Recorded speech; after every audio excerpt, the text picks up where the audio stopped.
홍헌영, 김선민 지음 전세계 30여 명뿐인 카네기 마스터 강사의 특별 강의. 저자는 한국 사람이 카네기에 대한 세일즈 리더십에 대해서 저작을 했군요. 홍헌영은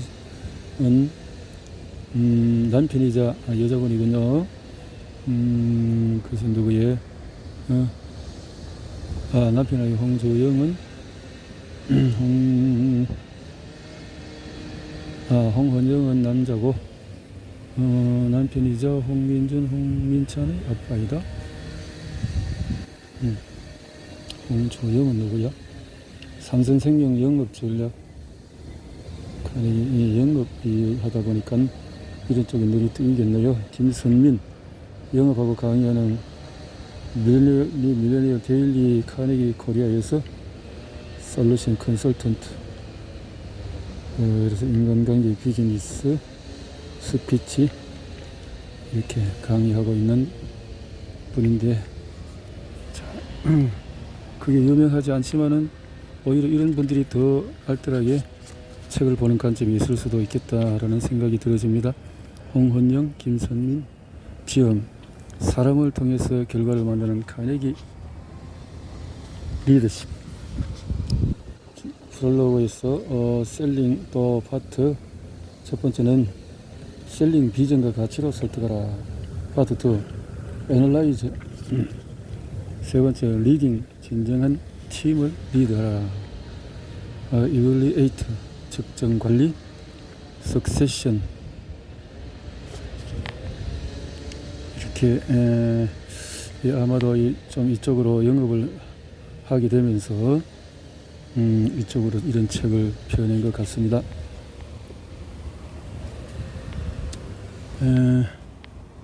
자수성가형 꼰대의 비극이라. 프롤로그. 실무에서 성공적인 경력을 쌓은 사람은 이후 존경받는 리더가 될까? 아니면 꼰대가 될까? 15년 가까이 리더십 강의를 하면서 생긴 질문이다. 경력이 있으시네. 대개 관리자는 자기 일에서 인정받은 사람이 승진한 결과다. 이런 관리자가 자신의 성공 경험을 바탕으로 팀원을 코칭해서 팀 전체를 성공으로 이끄는 행복한 상황을 연출하면 좋겠지만 그렇지 않은 경우도 많다. 리더는 자신의 성공 방정식을 강요하고 팀원은 이에 부합하지 못한다. 이에 답답해진 리더는 이 일을 직접 해결하려 들고 팀원은 거기에서 성장을 멈춘다. 솔선수범이라는 미명하에 리더는 바쁘게 움직이지만 팀워크는 점점 나빠지고 성과도 계속 떨어진다. 그럴수록 리더는 더 열심히 일하고 성에 차지 않는 팀원에 대한 원망은 커져만 간다. 현실적이네요. 이런 경우 조직은 준비되지 않은 사람을 리더로 승진시킴으로써 유능한 팀원을 잃어버림과 동시에 무능한 관리자를 세우는 이중 타격을 입게 된다.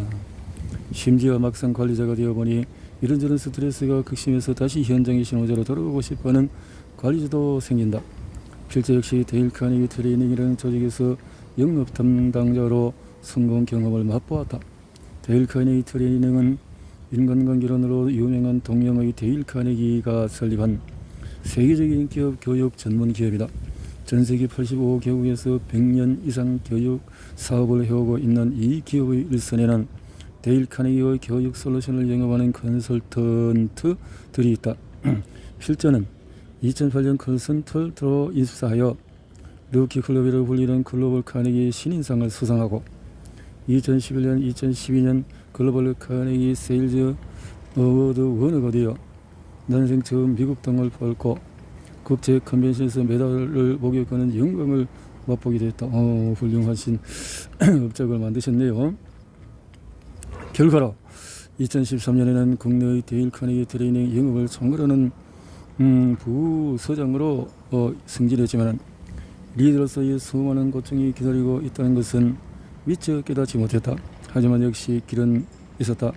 나름의 배움과 도전으로 2015년부터는 매해 글로벌 카네기 세일즈 매니저 어워드를 수상해 오고 있다. 또한 1년에 평균 200시간 이상의 강의를 하고 해마다 수백 명의 기업 실무자와 관리자를 만난다. 그 경험을 통해서 깨달은 바는 이것이다. 실무와 관리는 다르다. 그렇다. 영업과 영업 관리는 다른 차원의 직업이다. 큰 발견을 하셨다는 건데요.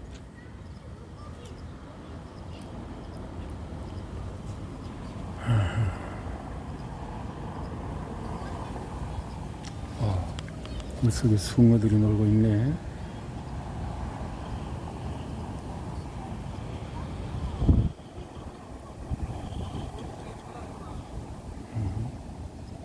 경로 의존. 우리가 사용하고 있는 키보드의 알파벳 배열은 누가 정한 것일까? 지금의 컴퓨터가 대중화가 되기 전에 기계식 타자기부터 적용된 이 자판을 커티 자판이라고 한다. 커티 자판의 왼쪽 윗부분 알파벳 배열을 순서대로 읽은 것인데, 이 자판은 배열에 일정한 규칙도 없고 한 손가락의 타이핑에 집중되는 비효율성을 가지고 있어서 사실 이용하기가 불편하다. 과거의 소동 자판기는 빠른 속도로 타이핑을 할 경우에 글자를 찍는 봉요서로 엉키는 문제가 발생했다. 이 문제를 해결하기 위해서 사람들이 타자를 느리게 치도록 일부러 비효율적인 배열을 적용한 것이다. 하지만 컴퓨터의 경우에 커티 자판이 더 이상 필요 없음에도 불구하고 우리는 여전히 이 자판을 사용하고 있다. 실제 미국 시장에서 더 효율적인 새로운 자판 형태가 출시된 적도 있지만 이미 커티 자판이 익숙해진 대중은 이것에 냉담하게 반응한다. 이렇게 한번 경로가 지정이 되면 그것이 비록 비효율적이라고 할지라도 그 틀 안에 갇히게 되어 자음처럼 벗어나지 못하는 현상을 경로 의존이라고 한다. 조직에서의 영업팀의 관리자로 발탁되는 사람들은 대부분 성공적인 성과를 낸 영업 담당자들이다. 이들은 대개 성공적인 영업 경험이 있기 때문에 오히려 경로 의존의 오리에 빠질 가능성이 크다. 비효율적인 방식조차도 한번 익숙해지면 거기에서 벗어나기 힘든데 하물며 자신이 직접 경험한 성공의 방식이라면 어떠하겠는가? 물론 자신의 경험을 통해서 타인에게 말할 자격을 얻는 것은 중요하다. 그러나 리더가 된다는 것은 전혀 다른 문제다. 전문가가 반드시 좋은 리더가 되는 것은 아니다. 수술 잘하는 의사가 곧 유능한 병원장이 되는 것은 아니다. 능력 있는 프로그래머가 IT 회사를 잘 이끌 수 있는 것도 역시 아니다. 지금까지 전문가로서 성과를 잘 쌓아왔다 하더라도 관리자가 되었다면 더 이상 과거의 성공의 향수에 머물러서는 곤란하다. 리더는 성과를 내는 사람이 아니라 성과를 내게 하는 사람이다. 자신이 하는 타인을 통해서 성과를 낸다는 것은 완전히 새로운 역량을 필요로 한다. 관리자가 된 순간 당신은 지금까지의 성공 경로에 의존하지 않고 새로운 길을 만들어 가야 하는 입장이 된 것이다. 중요하군요. 이렇게 오늘 뭔 큰 행사가 있나. 젊은 층들이 많이 대거 참여하고 있군요. 어디 직원들인가? 대단한 행사에 젊은 분들이 저렇게 모이니까 참 좋구나. 그러나 리더가 된다는 것은 전혀 다른 문제.